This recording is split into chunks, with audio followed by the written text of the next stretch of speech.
Hello दोस्तों, स्वागत है आप सभी का मेरे चैनल टेक अभी पर। जैसा कि आप सभी जानते हैं, अभी हम लोग एमएस एक्सेल सीख रहे हैं और आज ये एमएस एक्सेल का दूसरा क्लास है जिसके अंदर हम होम टैब में अलाइनमेंट और नंबर सेक्शन को सीखेंगे। यही नहीं, साथ ही आपको हर वीडियो का फ्री में पीडीएफ भी मिलने वाला है। तो अगर आप भी एमएस एक्सेल को बिल्कुल बेसिक से लेकर एडवांस तक सीखना चाहते हैं तो आप इस चैनल को सब्सक्राइब जरूर करें ताकि आगे आपको सही पार्ट और उसका पीडीएफ मिल सके। अगर आपको वीडियो अच्छा लगे तो एक लाइक जरूर करें, इससे हमें और भी वीडियो बनाने की उत्साह मिलती है। तो चलिए इस वीडियो को शुरू करते हैं बिना किसी देरी का।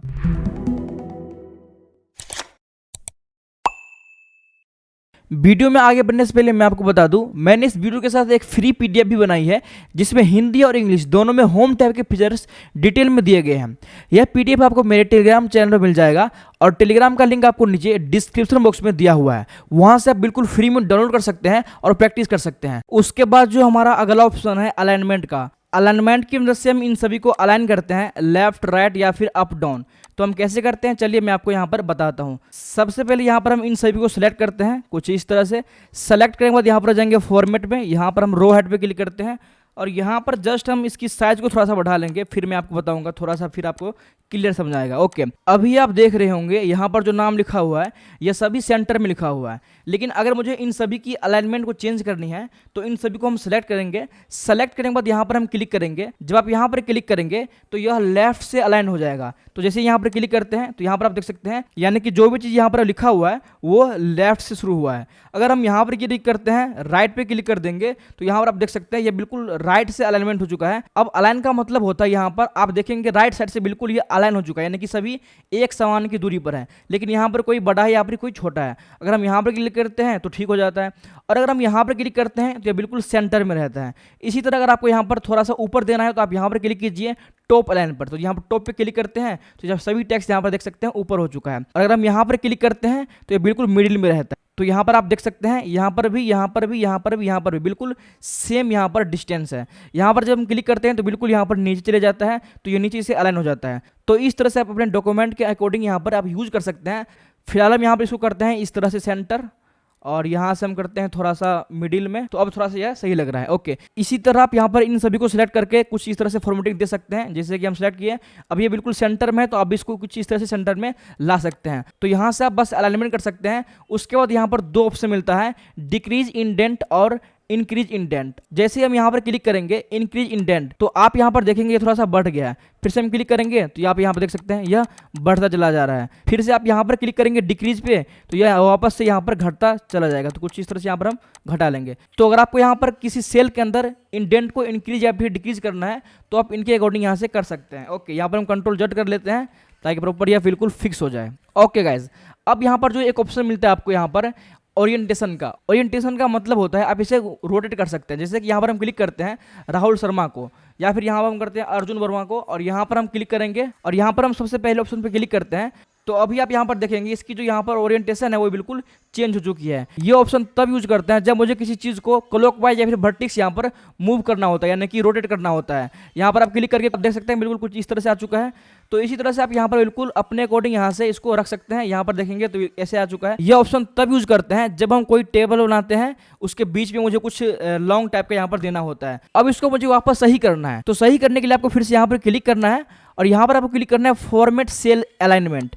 यहाँ पर क्लिक करके यहाँ पर देखेंगे 90 डिग्री लिखा हुआ है, -90 डिग्री। यहाँ पर क्लिक करके और यहाँ पर आपको लिखना है 0 और ओके पे क्लिक कर देंगे। अब आप यहाँ पर देख सकते हैं बिल्कुल यहाँ पर सही हो चुका है। उसके बाद जो अगला ऑप्शन है रैप टेक्स्ट और मर्ज एंड सेंटर। रैप टेक्स्ट का मतलब होता है अगर आपको किसी चीज़ को रैप करना है। अब रैप का मतलब होता है छोटा करना। अब यहाँ पर हम सीट 2 पे चलते हैं और यहाँ पर देखेंगे, यहाँ पर लिखा हुआ है नेम ऑफ स्टूडेंट, एक सेल में लिखा हुआ है, और यहाँ पर फादर्स नेम लिखा हुआ है, एक ही सेल में लिखा है, और यहाँ पर टोटल नंबर लिखा है, एक ही सेल में लिखा है।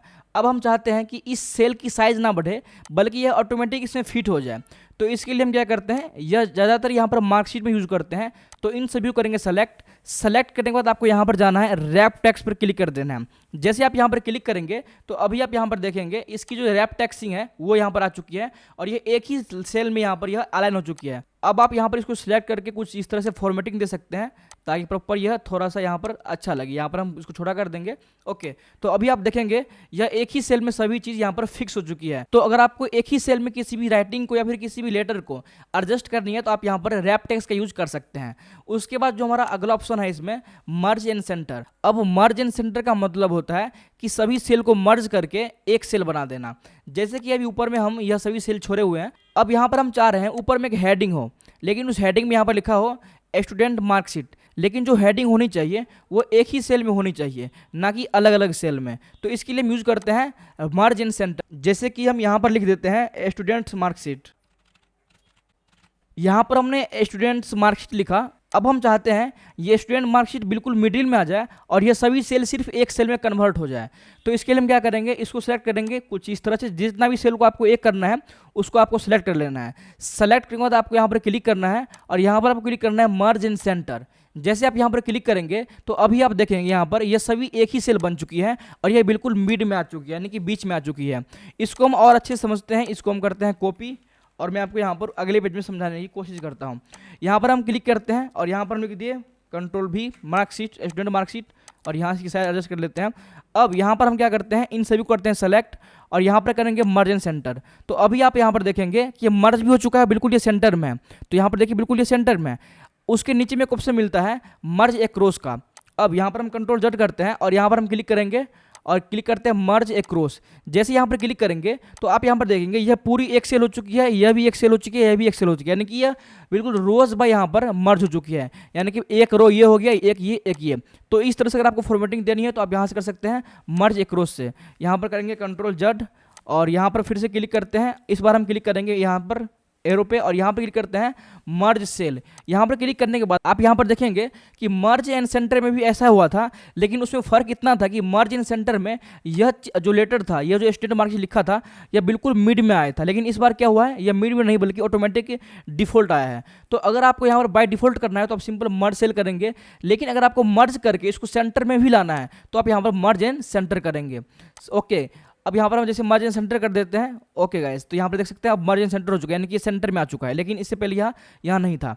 ओके, उसके बाद यहाँ पर जो ऑप्शन है अनमर्ज सेल का, जैसे कि अब यहाँ पर हम मर्ज कर दिए हैं, अब हम वापस आते हैं कि इसको हम अनमर्ज कर दें। तो यहाँ पर हम क्लिक करेंगे और यहाँ पर हम क्लिक करेंगे अनमर्ज सेल्स। ओके, तो अब यहाँ पर आप देख सकते हैं ये बिल्कुल वैसे हो चुका है जैसे पहले था। तो आई होप गाइस आपको यहाँ पर अलाइनमेंट सेक्शन समझ में आ चुका होगा। उसके बाद जो हमारा अगला ऑप्शन है नंबर का। दोस्तों MS एक्सेल में नंबर्स बहुत ही मायने रखता है। जब भी आप MS एक्सेल में कोई टेक्स्ट लिखते हैं लाइक ABC या फिर किसी का भी नाम होता है तो उन सभी को हम टेक्स्ट बोलते हैं, यानी कि वो टेक्स्ट फॉर्मेट हो गया। लेकिन वहीं पर जब हम 1 2 3 4 या भी कोई भी नंबर्स लिखते हैं वो सभी नंबर के कैटेगरी में आता है। लेकिन MS एक्सेल में बाय डिफॉल्ट यहाँ पर आप देखेंगे कि किसी पर भी आप क्लिक करेंगे तो वो जनरल में लेता है। जनरल का मतलब है ऑल, यानी कि सब कुछ। यहाँ पर कोई वेरीफाई नहीं होता कि ये नंबर्स वाले सेक्शन में है या फिर टेक्स्ट वाले सेक्शन में है। जब आप यहाँ पर क्लिक करेंगे तो आपके सामने यहाँ पर ढेर सारी ऑप्शन दिख जाती है, जैसे कि जनरल हो गया। उसके बाद नंबर्स आती है। नंबर्स का मतलब होता है 1 2 3 4 जो भी हम लिखते हैं वो नंबर्स के अंदर आता है। उसके नीचे है करेंसी। करेंसी का मतलब होता है अगर आप रुपीज़ में लिखते हैं, जैसे रुपीज़ 100 रुपीज़ 200, तो वो करेंसी में आती है। अकाउंटिंग इसी तरह से डॉलर हो गया, किसी का सिंबल हो गया, तो यह दोनों रुपीज़ के अंतर्गत आता है। इसी तरह यहाँ पर शॉर्ट डेट, यानी कि अगर आपको छोटा डेट चाहिए तो आप यहाँ पर क्लिक कर सकते हैं। अगर आपको लंबी डेट चाहिए तो आप यहाँ पर क्लिक कर सकते हैं। और अगर आपको टाइम चाहिए तो आप यहाँ पर क्लिक कर सकते हैं, अगर टाइम की फॉर्मेट आप दे सकते हैं। उसी तरह अगर आपको परसेंटेज या फिर फ्रैक्शन जो भी चाहिए आप यहाँ पर स्पेसिफाई कर सकते हैं। मैं आपको यहाँ पर एक एग्जाम्पल समझाता हूँ। यहाँ पर हम शीट 2 पे चलते हैं और यहाँ पर हम लिखते हैं और यहाँ पर हम कोई नाम लिख लेते हैं, जैसे कि हमने अमन लिखा। अभी आप देखेंगे अमन बाय डिफॉल्ट यहाँ पर जनरल सेक्शन में ही है, लेकिन यहाँ पर हम लिखते हैं एक कोई, यहाँ पर हम लिखते हैं संख्या लिख लेते हैं और बाहर क्लिक करते हैं। अब यहाँ पर हम क्लिक करते हैं तो अभी भी देखेंगे यह बिल्कुल यहाँ पर जनरल में है। लेकिन जब हम यहाँ पर नंबर पे क्लिक करेंगे तो आप यहाँ पर देख सकते हैं नंबर्स के होते ही यहाँ पर डेसिमल यहाँ पर आ चुका है, यानी कि डेसिमल वैल्यू आ चुकी है। यानी कि अब जो इसका फॉर्मेट है वो जनरल से हटकर नंबर्स आ चुका है। इसी तरह यहाँ पर हम 6 लिखते हैं, फिर यहाँ पर परसेंट का सिंबल लगाते हैं तो ऑटोमेटिक आप देखेंगे कि यहाँ पर परसेंटेज का सिंबल आ चुका है। बाय डिफॉल्ट यहाँ पर MS एक्सेल यहाँ पर आइडेंटिफाई कर लेता है कि ये कौन सा फॉर्मेट है। अगर मैं यहाँ पर शॉर्ट डेट लिखूँ, जैसे कि यहाँ पर 12, फिर यहाँ पर हम 2, यहाँ पर फिर हम 2023, तो अब यहाँ पर देखेंगे फिर से डेट आ चुका है, यहाँ पर हम क्लिक करते हैं तो यह शॉर्ट डेट है, लेकिन यहाँ पर हम लॉन्ग डेट पे क्लिक करते हैं तो आप यहाँ पर देख सकते हैं संडे भी आ चुका है, जो दिन होगा, फरवरी आ चुका है, 12 तारीख आ चुकी है, 2023 आ चुकी है। तो इस तरह से आप यहाँ से डेट भी दे सकते हैं, आपको कौन सा डेट चाहिए। अगर हम शॉर्ट पे क्लिक करते हैं तो अब देखिए बस शॉर्ट डेट रहेगा, अगर आप लॉन्ग पे क्लिक करते हैं तो बिल्कुल प्रॉपर यहाँ पर दिनांक के साथ साथ उसका दिन का भी नाम आएगा। तो इस तरह से आप यहाँ पर फॉर्मेटिंग का भी यूज कर सकते हैं। जैसे कि यहाँ पर हम लिखते हैं 55 और यहाँ पर हम जाएंगे नंबर्स वाले सेक्शन में और यहाँ पर हम क्लिक करते हैं और यहाँ से हम देंगे करेंसी। तो आप देखेंगे यहाँ पर डॉलर का सिंबल आ चुका है। अभी यहाँ पर आप देखेंगे बाय डिफॉल्ट यहाँ पर डॉलर का सिंबल है, इसको आपको चेंज करना है तो इसके नीचे में एक ऑप्शन आपको दिखता होगा, यहाँ पर देखेंगे अकाउंटिंग नंबर फॉर्मेट। आपको यहाँ पर इसके सामने एक एरो दिखेगा, यहाँ पर क्लिक करेंगे तो आप यहाँ पर देखिए इंडियन हिंदी भी आ चुका है, इंग्लिश यूनाइटेड स्टेट भी आ चुका है। तो इस तरह से आप यहाँ पर भी चूज कर सकते हैं। जैसे कि यहाँ पर हम हिंदी चूज करते हैं तो अब यहाँ पर आप देख सकते हैं यहाँ पर रुपीज आ चुका है। तो इस तरह से आप यहाँ पर चेंज कर सकते हैं। यहाँ पर यह इसका शॉर्टकट है, यहाँ से आप परसेंटेज लगा सकते हैं और यहाँ से आप कोमा लगा सकते हैं। ओके गाइस, उसके बगल में एक और ऑप्शन है इंक्रीज डेसिमल डिक्रीज डेसिमल। इससे हम अपने नंबर्स में डेसिमल की संख्या को इंक्रीज या फिर डिक्रीज करते हैं। जैसे कि अभी आपको यहाँ पर दिख रहा होगा 45.00, यहाँ पर जीरो की संख्या 2 है। अगर मुझे यहाँ पर जीरो की संख्या बढ़ानी है तो आप यहाँ पर क्लिक करेंगे इंक्रीज डेसिमल। जैसे हमने क्लिक किया तो आप यहाँ पर देखिए 2 के बदले 3 जीरो आ चुका है। फिर से हम क्लिक करेंगे 4 आ जाएगा। अगर हमें घटाना है तो फिर से यहाँ पर क्लिक करेंगे डिक्रीज पे तो ऑटोमेटिक यहाँ पर ये घट जाएगा। तो आप अपने अकॉर्डिंग यहाँ पर जितने भी नंबर ऑफ डेसिमल वैल्यू देना चाहते हैं आप यहाँ पर दे सकते हैं। इसमें एक और समझने वाली बात है कि कैसे हम कस्टम फॉर्मेट बनाते हैं। तो चलिए मैं आपको यहाँ पर सिखाता हूँ। मैं चलता हूँ शीट 3 पर और यहाँ पर हमारा कुछ यहाँ पर डाटा एंट्री हो चुका है। यहाँ पर गुड्स का नाम है और यहाँ पर प्राइस है। यहाँ पर हमने सिंपल फॉर्मूला लगाया है टोटल के लिए is equal to B2 into में C2, यानी कि इन दोनों को मल्टीप्लाई कर दिए और यहाँ पर इसकी जो है वैल्यू आ चुकी है। ओके, अब यहाँ पर क्वांटिटी में 3 लिखा है, लेकिन 3 क्या है, पीसेस है, क्या है, यहाँ पर पीसेस भी लिखना होगा। अगर हम यहाँ पर डबल क्लिक करते हैं और यहाँ पर हम लिखते हैं PCS और यहाँ पर एंटर को प्रेस करते हैं तो अभी आप यहाँ पर देखेंगे कि इसकी वैल्यू आई नहीं, यानी कि इसका जो वैल्यू है वो रॉन्ग हो चुका है। दोस्तों यहाँ पर समझने वाली बात है, कभी भी हम नंबर्स के साथ वेरिएबल की मल्टीप्लाई नहीं कर सकते हैं।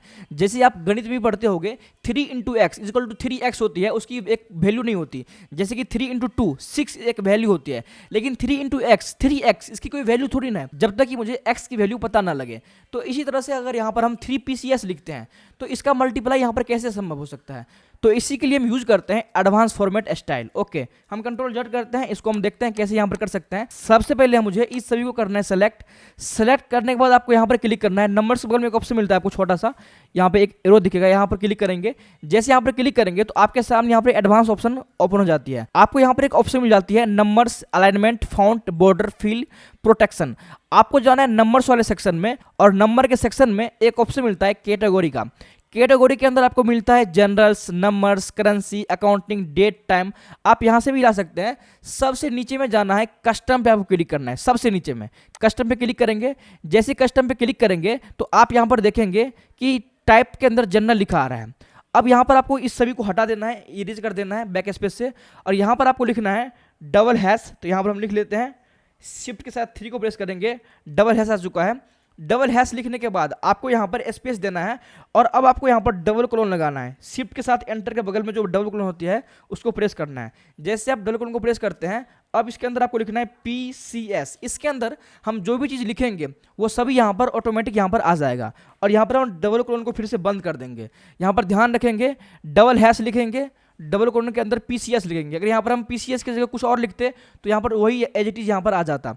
ओके पे क्लिक करेंगे तो अब यहाँ पर आप देखेंगे सभी में PCS भी आ चुका है और इसकी वैल्यू भी एज इट इज है। तो इस तरह से आप एडवांस फॉर्मेटिंग कर सकते हैं। किसी के आगे अगर आपको PCS या फिर कुछ भी लगाना हो तो आप लगा सकते हैं। ओके गाइज, इसी तरह यहाँ पर हम इनको करते हैं सेलेक्ट और यहाँ से हम करेंगे रुपीज़ कर देते हैं। रुपीज़ करने के बाद यहाँ पर हम इसको थोड़ा सा बढ़ा लेंगे डबल क्लिक करके। ओके, तो आप यहाँ पर देख सकते हैं यहाँ पर भी रुपीज़ आ चुका है, यहाँ पर क्वांटिटी में 3 पीस आ चुका है। तो अब यहाँ पर कोई भी समझ जाएगा कि ये रुपीज़ में या पीसेस में।